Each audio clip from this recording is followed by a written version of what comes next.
Hello students, आज हम आपको बता रहे हैं सुमित्रा नंदन पंत का जीवन परिचय कैसे लिखोगे। देखो भैया, जीवन परिचय साहित्यिक परिचय आपके पेपर में आएगा ही, कोई शक नहीं है। और सभी बच्चा लिखेगा भी है। किसी को 3 नंबर मिलता है, किसी को 4 मिलता है, किसी को 5 में 5 मिल जाता है। काहे भैया, क्या तुम नहीं पढ़ के गए हो? क्या तुम तो उनसे ज्यादा पढ़ते थे, स्कूल में बहुत नंबर आता था, टॉप 10 में रहते थे, टॉपर थे। अब क्या हो गया? उसके तो ज्यादा आ गए। रीजन समझो, स्कूल वाला टीचर तुमको जानता था कि भैया तुम पढ़ने में तेज हो, और जो बोर्ड वाला, जो बोर्ड एग्जाम में कॉपी चेक कर रहा है, वो आपको नहीं जानता बउआ कि तुम कितना पढ़ने में तेज हो। तुम जो है स्कूल में कितने टीचर के पीछे पीछे लगे रहते हो, वो नहीं जानता है। वो तो भैया नंबर तब देगा जब तुम लिखोगे, है ना। और लिखोगे क्या कि तुम भी सही लिख के आए, वो भी सही लिख के आए। अब एग्जामिनर वहां पढ़ेगा थोड़ी ना, लिखने का तरीका सही होना चाहिए, यानी कि पैटर्न सही होना चाहिए। तो किस पैटर्न पर लिखो, आइए हम आपको दिखा रहे हैं किस पैटर्न पर लिखना है आपको, है।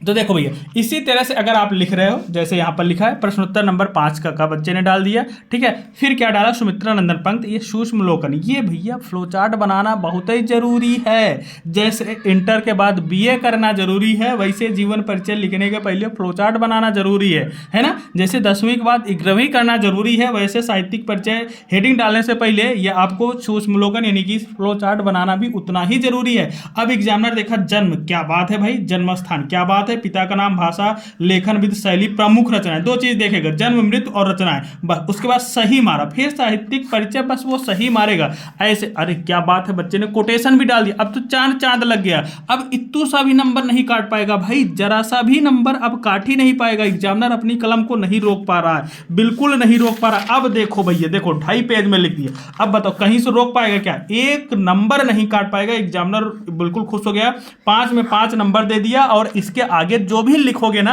एग्जामिनर जरा सा भी नहीं पढ़ेगा, क्योंकि आपने उसका हृदय जीत लिया, दिल जीत लिया। अब पूरे के पूरे नंबर मिलेंगे भैया। ऐसे लिख के आओ, बोर्ड एग्जाम में टॉपर बनो। धन्यवाद।